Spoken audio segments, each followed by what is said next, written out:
Io non è venuta a raccontarmi una storia.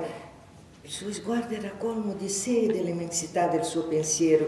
Il pensiero correva e il fiume impetuoso ascoltava collando la sua voce. Lei parlava degli animali della foresta che venivano a bere nel fiume, degli uccelli che avevano il colore dei frutti degli alberi sui quali si posavano, dei pesci che vivevano nel fiume, le cui scaglie luccicavano sotto il scintillio dell'acqua, e dei popoli che abitavano lungo i fiumi, che venivano a pescare nel fiume.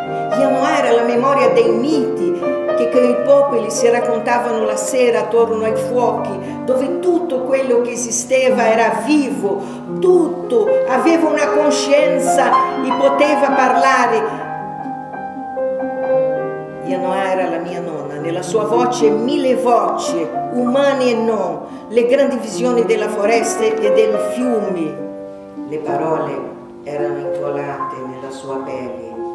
La memoria di mia nonna era come un dizionario parallelo dove apprendere l'antica vita dell'Amazzonia, dove non esisteva differenza fra quello che diceva e quello che viveva. Da allora le parole respirano naturalmente insieme a me.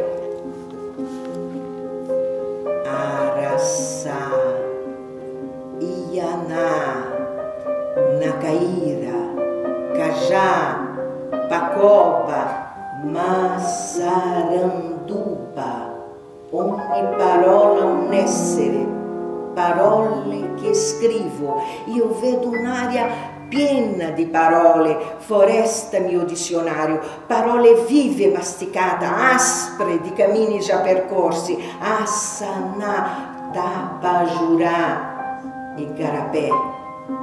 Ogni parola un essere risuona affilata